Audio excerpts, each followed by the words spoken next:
പ്രിയപ്പെട്ട സുഹൃത്തുക്കളെ, ഈ കഴിഞ്ഞ ദിവസം വിജയൻ്റെയും മകളുടെയും വീട്ടിൽ റെയ്ഡിന് വന്ന ED ഉദ്യോഗസ്ഥന്മാരെ ക്രൂരമായി ആക്രമിച്ച ഒരു സംഭവം ഉണ്ടായിരുന്നു. അതുമായി ബന്ധപ്പെട്ടിട്ടുള്ള സംഭവ വികാസങ്ങൾ ഇപ്പോൾ നടന്നുകൊണ്ടിരിക്കുകയാണ്. 25 പേരെ അറസ്റ്റ് ചെയ്തിട്ടുണ്ട്, വധശ്രമത്തിന് കേസെടുത്തു എന്നൊക്കെ പറഞ്ഞിട്ടുള്ള ചർച്ചകൾ നടന്നുകൊണ്ടിരിക്കുകയാണ്. സുഹൃത്തുക്കളെ, ഞാനിന്ന് ഈ വീഡിയോയിലൂടെ ചില കാര്യങ്ങൾ ED ഉദ്യോഗസ്ഥന്മാരെ ആക്രമിച്ച CPMൻ്റെ പ്രവർത്തകരുടെ, CPM അണികളുടെ, അവരുടെ ഭാര്യമാരോടും മക്കളോടും ചില കാര്യങ്ങൾ എൻ്റെ ഹൃദയത്തിൻ്റെ അടിത്തട്ടിൽ നിന്ന് പറയാൻ വേണ്ടിയിട്ടാണ് ഞാനിന്ന് ഈ വീഡിയോയിലൂടെ ശ്രമിക്കുന്നത്. ഞാൻ CPMൻ്റെ ഒരു പ്രഖ്യാപിത വിമർശകനാണ്. CPMൻ്റെ നയങ്ങളെയും CPMൻ്റെ ജീർണതയും ഒക്കെ പതിറ്റാണ്ടുകളായി എതിർത്തുകൊണ്ടിരിക്കുന്ന ഒരാളാണ്. പക്ഷേ ഞാൻ ഇന്ന് പറയാൻ പോകുന്ന കാര്യങ്ങൾ ഈ EDക്കെതിരായിട്ടുള്ള ആക്രമണ കേസിൽ പ്രതികളായിട്ടുള്ള 300 പാർട്ടി അണികളുടെ ഭാര്യമാരും മക്കളും അവർ ശ്രദ്ധാപൂർവം കേൾക്കണം എന്നാണ് എനിക്ക് സൂചിപ്പിക്കാനുള്ളത്. സുഹൃത്തുക്കളെ, ഞാൻ ഈ വേളയിൽ ഞാൻ ആലോചിക്കുകയായിരുന്നു. ഞാൻ കുറേ വർഷങ്ങൾക്ക് മുമ്പ് CPMൻ്റെ രാഷ്ട്രീയ കൊലപാതകത്തെക്കുറിച്ചിട്ടൊരു പഠനം നടത്തി. ആ പഠനത്തിൽ അന്ന് തന്നെ എനിക്ക് ബോധ്യമായൊരു വസ്തുതയുണ്ട്. കൊല്ലപ്പെട്ട CPM RSSുമായിട്ടുള്ള സംഘടനത്തിലൊക്കെയാണല്ലോ കൊല്ലപ്പെടുന്നത്, CPMൻ്റെ CPMക്കാർ കൊല്ലപ്പെടുന്നത്. ആ കൊല്ലപ്പെട്ട CPMക്കാരുടെ സാമൂഹിക സാമ്പത്തിക നിലവാരമൊക്കെ എടുത്ത് നോക്കുമ്പോൾ അതിൽ 90% പേരും പാവപ്പെട്ട CPMൻ്റെ അടിത്തട്ടിലുള്ള അണികളാണ് എന്ന് എനിക്ക് അന്ന് കണ്ടുപിടിക്കാൻ കഴിഞ്ഞത് ഞാൻ ഓർക്കുന്നു. മറുഭാഗത്ത് ഇപ്പോൾ RSSകാരാണ് കൊല്ലുന്നതെങ്കിൽ CPMക്കാർ പ്രതികളെ കൊടുക്കുകയാണല്ലോ ചെയ്യുന്നത്. യഥാർത്ഥ പ്രതികളും ഗുണ്ടകളും ക്രിമിനലുകളും ഒക്കെ എവിടെയെങ്കിലും പോയി രക്ഷപ്പെടും. CPM പ്രതികളെ കൊടുക്കുകയാണല്ലോ പോലീസിന് ചെയ്യുന്നത്. ആ കൊടുക്കുന്ന പ്രതികളിലും ബഹുഭൂരിപക്ഷവും പാവപ്പെട്ട CPMൻ്റെ അണികളാണ് എന്നത് അന്ന് തന്നെ ഞാൻ നടത്തിയ പഠനത്തിലൂടെ എനിക്ക് മനസ്സിലാക്കാൻ കഴിഞ്ഞിട്ടുണ്ട്. കണ്ണൂർ ജില്ലയിലാണല്ലോ 90% രാഷ്ട്രീയ കൊലപാതകങ്ങൾ നടന്നിട്ടില്ല. ആ രാഷ്ട്രീയ കൊലപാതകങ്ങൾ നടന്നതിൽ ഏതാണ്ടൊരു 90% രാഷ്ട്രീയ CPMക്കാർ മരിക്കുന്ന രാഷ്ട്രീയ കൊലപാതകങ്ങളിലും മരണപ്പെട്ടിട്ടുള്ളവർ CPMൻ്റെ താഴെത്തട്ടിലുള്ള തൊഴിലാളികളോ, കർഷകത്തൊഴിലാളികളോ, ബീഡി തൊഴിലാളികളോ, ചുമട്ട് തൊഴിലാളികളോ ഒക്കെ ആയിട്ടുള്ളവരാണ്. അല്ലാതെ CPMൻ്റെ നേതാക്കന്മാരുടെ മക്കളോ ബന്ധുക്കളോ ഒന്നും ആ കൊല്ലപ്പെട്ടവരുള്ളതായിട്ട് എനിക്കന്ന് കാണാൻ കഴിഞ്ഞില്ല. ഒരു 5-10% ചിലപ്പോൾ നേതാക്കന്മാർ കണ്ടെന്നിരിക്കും. SFIയുടെ ഒരു സംസ്ഥാന നേതാവ് സുധീഷ് എന്നാണ് എൻ്റെ ഓർമ്മ, അദ്ദേഹം കൊല്ലപ്പെട്ടിട്ടുണ്ട്. അതുപോലെ തന്നെ P. ജയരാജനെതിരായിട്ട് ആക്രമണം നടന്നിട്ടുണ്ട്. അപ്പോൾ അങ്ങനെ വിരലിലുണ്ടാവുന്ന നേതാക്കന്മാർക്കെതിരായിട്ടാണ് വധശ്രമം നടന്നിട്ടുള്ളതെങ്കിൽ ഈ സംഘടനകളിൽ കൊല്ലപ്പെടുന്നതിൽ ബഹുഭൂരിപക്ഷം പേരും CPMൻ്റെ അടിത്തട്ടിലുള്ള അണികളാണ് എന്നുള്ളത് എനിക്കന്ന് മനസ്സിലാക്കാൻ കഴിഞ്ഞിട്ടുണ്ട്. അതുപോലെ തന്നെ ഈ കൊലക്കേസുകളിൽ കൊടുക്കുന്ന പ്രതികൾ, ആ പ്രതികളിൽ ബഹുഭൂരിപക്ഷവും അതും താഴെത്തട്ടിലുള്ള CPMൻ്റെ അണികളാണ് എന്നാണ് എനിക്ക് മനസ്സിലാക്കുക. അവിടെയും CPMൻ്റെ നേതാക്കന്മാരുടെ മക്കളോ ബന്ധുക്കളോ ഒന്നും ഉള്ളതായിട്ട് എനിക്ക് മനസ്സിലാക്കാൻ കഴിഞ്ഞിട്ടില്ല.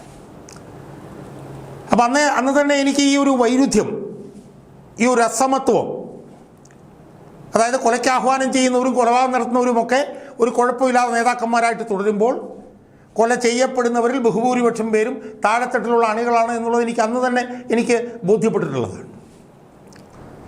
ഇപ്പോൾ ED ആക്രമണവുമായി ബന്ധപ്പെട്ടിട്ടുള്ള ഈ വിഷയം ചർച്ച ചെയ്യുമ്പോഴും എൻ്റെ മനസ്സിലേക്ക് അതാണ് കടന്നു വരുന്നത്. 300 പേർ ഇപ്പോൾ പ്രതികളായല്ലോ. ED ഉദ്യോഗസ്ഥന്മാരെ ആക്രമിച്ചു എന്ന് പറഞ്ഞാൽ ചെറിയ സംഭവമാണോ സുഹൃത്തുക്കളെ? ഒന്ന് ആലോചിച്ച് നോക്ക്. വളരെ ഗുരുതരമായിട്ടുള്ള കുറ്റമല്ലേ? കേന്ദ്രസേനയിലെ ഉദ്യോഗസ്ഥന്മാർ അവർ നിയമം നടപ്പിലാക്കാൻ വന്നപ്പോൾ അവരുടെ കൃത്യനിർവഹണം തടസ്സപ്പെടുത്തി എന്നുള്ളത് വളരെ ഗുരുതരമായിട്ടുള്ള കുറ്റമല്ലേ? അത് വധശ്രമത്തിനാണ് ഇപ്പോൾ കേസെടുത്തിട്ടുള്ളത്.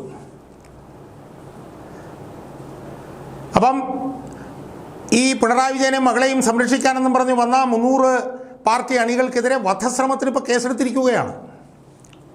ഈ വധശ്രമത്തിനുള്ള കേസെന്ന് പറയുന്നത് സംസ്ഥാനത്തെ പോലീസ് ഉദ്യോഗസ്ഥന്മാരെ ആക്രമിച്ചതിന് തുല്യമൊന്നുമല്ല. അതിനേക്കാളൊക്കെ വളരെ ഗുരുതരമാണ് കേന്ദ്ര സേനയിലെ ഉദ്യോഗസ്ഥന്മാർ അവർ നിയമം നടപ്പിലാക്കുമ്പോൾ അവരെ വധിക്കാൻ ശ്രമിക്കുന്നു എന്നുള്ളത്. അവിടെ എനിക്ക് പറയാനുള്ളത്, സമാന സ്വഭാവമുള്ളൊരു സംഭവം 2024 പശ്ചിമ ബംഗാളിൽ നടക്കുകയുണ്ടായി. അവിടെ 24 പർഗാനാസ് ഡിസ്ട്രിക്റ്റിൽ സന്ദേശ് ഖലി എന്ന് പറഞ്ഞിട്ടുള്ള ഒരു സ്ഥലത്ത് ഷാജഹാൻ ഖാൻ എന്ന് പറഞ്ഞിട്ടുള്ള ഒരു മാഫിയ തലവൻ, തൃണമൂൽ കോൺഗ്രസിൻ്റെ മാഫിയ തലവൻ്റെ വീട്ടിൽ ED റെയ്ഡ് നടന്നു. കള്ളപ്പണം വെളുപ്പിക്കലുമായി ബന്ധപ്പെട്ടാണ് അന്ന് റെയ്ഡ് നടന്നത്. ആ റെയ്ഡ് നടന്നപ്പോൾ ആ ED ഉദ്യോഗസ്ഥന്മാരെ ഈ ഷാജഹാൻ ഖാനും അദ്ദേഹത്തിൻ്റെ കൂട്ടാളികളും ചേർന്ന് ആക്രമിച്ചു. അത് വലിയ വിഷയമായിരുന്നു. അതിനെ തുടർന്ന് എൻഫോഴ്സ്മെൻറ്റ് ഡയറക്ടറേറ്റ് കൽക്കട്ട ഹൈക്കോടതിയെ സമീപിച്ചിട്ട് ഇതിൽ CBI അന്വേഷിക്കണം എന്നാവശ്യപ്പെട്ടു. CBI അന്വേഷണം അംഗീകരിച്ചു കോടതി. CBI അന്വേഷിച്ച് ഏതാണ്ട് 2 ഡസനോളം പ്രതികളെ അവർ കണ്ടെത്തി. ആ പ്രതികൾ ഓർത്തുകൊള്ളണം, ഈ അണികളുടെ അമ്മമാരും ഭാര്യമാരും ശ്രദ്ധിച്ചു കേൾക്കണം. അവർ 2024 മുതൽ 2 വർഷക്കാലമായി ജാമ്യം പോലുമില്ലാതെ തിഹാർ ജയിലിലോ മറ്റോ കിടന്ന് എഴയുകയാണ്. നമ്മൾ ഓർക്കണം, അതിന് സമാനമായ സംഭവം ഇവിടെ നടന്നിട്ടുള്ളത്. ഇവിടെയും ED ഉദ്യോഗസ്ഥന്മാർക്കെതിരെ വധശ്രമമാണ് നടന്നിട്ടുള്ളത്. അവരെ ഹൈക്കോടതിയിൽ പോകുമെന്നുള്ള കാര്യത്തിൽ യാതൊരു സംശയവുമില്ല. CBI അന്വേഷണം ആവശ്യപ്പെട്ടുകൊണ്ട് ഹൈക്കോടതി CBI അന്വേഷണം പ്രഖ്യാപിക്കുന്നുള്ള കാര്യത്തിൽ യാതൊരു തർക്കവുമില്ല. കാരണം ഈ നടക്കുന്ന ആക്രമണങ്ങളെല്ലാം ന്യായാധിപന്മാർ അവരുടെ നഗ്ന നേത്രം കൊണ്ട് കണ്ടതാണ്. അതിക്രൂരമായിട്ടുള്ള ആക്രമണം. അതുകൊണ്ട് CBI അന്വേഷിക്കണം എന്ന് ഈ കേസിലും വിധി ഉണ്ടാകുന്നുള്ള കാര്യത്തിൽ യാതൊരു തർക്കവുമില്ല. CBI അന്വേഷിക്കുമ്പോൾ ഈ 300 പേരും വധശ്രമത്തിന് പ്രതികളാകും. ആ പ്രതികളായി കഴിഞ്ഞാൽ ജാമ്യം പോലും കിട്ടാതെ അവർ ജയിലിൽ കിടന്ന് ഇഴയുന്ന സാഹചര്യം ഉണ്ടാകും എന്ന് ഈ 300 പേരുടെ, ഈ CPMൻ്റെ 300 അണികളുടെ ഭാര്യമാരും മക്കളും വേദനയോടെ മനസ്സിലാക്കും എന്നാണ് ഞാൻ വിശ്വസിക്കുന്നത്. എനിക്ക് ഈ അമ്മമാരോടും മക്കളോടും എനിക്ക് എൻ്റെ ഹൃദയത്തിൻ്റെ ഭാഷയിൽ പറയാനുള്ളത്, നിങ്ങൾ അറിഞ്ഞുകൊണ്ടാണോ നിങ്ങളുടെ ഭർത്താക്കന്മാരെയും നിങ്ങളുടെ മക്കളെയും ഒക്കെ ഇതിന് വിട്ടത്? ആണെന്ന് ഞാൻ വിശ്വസിക്കുന്നില്ല. പാർട്ടി പറഞ്ഞതുകൊണ്ട് പോയി. പാർട്ടി ആക്രമിക്കാൻ പറഞ്ഞു, ആക്രമിച്ചു. അതല്ലേ നിങ്ങൾ ചെയ്തിട്ടുള്ളത്. പക്ഷേ ഇതിൻ്റെ പ്രത്യാഘാതത്തെക്കുറിച്ചിട്ട് നിങ്ങൾ ചിന്തിച്ചിട്ടുണ്ടോ ഞാൻ ചോദിക്കുക. അതുകൊണ്ട് വലിയൊരു അപകടത്തിലാണ് ഈ പാർട്ടി അണികളിൽ 300 പേരും ചെന്ന് പെട്ടിരിക്കുന്നത് എന്ന് അവരുടെ ഭാര്യമാരും മക്കളും മനസ്സിലാക്കണം. ഇതിൽ പെടാത്ത പാർട്ടി അണികളോട് എനിക്ക് ഹൃദയത്തിൻ്റെ ഭാഷയിൽ സൂചിപ്പിക്കാനുള്ളത്, ഇനി ഇതുപോലെ പാർട്ടി നേതാക്കന്മാർ ഇതുപോലുള്ള പ്രകടനത്തിനും ആക്രമണത്തിനുമൊക്കെ നിങ്ങളുടെ ഭർത്താക്കന്മാരെയും മക്കളെയും ഒക്കെ വിളിക്കുമ്പോൾ വളരെ ശ്രദ്ധിച്ചും സൂക്ഷിച്ചും വേണം നിങ്ങളതിലൊക്കെ പങ്കെടുക്കാൻ.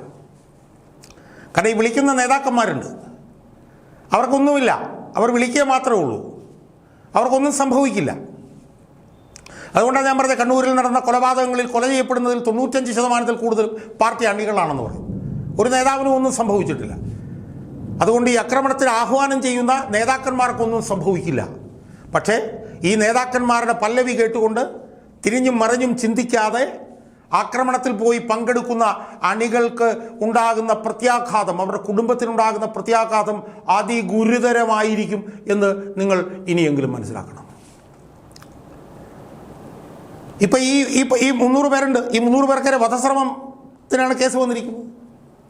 അവർക്ക് എന്തെങ്കിലും അവരെന്തെങ്കിലും തെറ്റ് ചെയ്തിട്ടുണ്ടോ സുഹൃത്തുക്കളെ? അവരിതുപോലെ അറിഞ്ഞിട്ടാണോ ഈ പ്രകടനത്തിന് പോയത്? അവർക്ക് പിണറായി വിജയൻ നടത്തിയത് അഴിമതിയാണോ അല്ലയോ എന്നവർക്കറിയാമോ? അവർക്ക് വീണ നടത്തിയത് അഴിമതിയാണോ അല്ലയോ എന്നവർക്കറിയാമോ?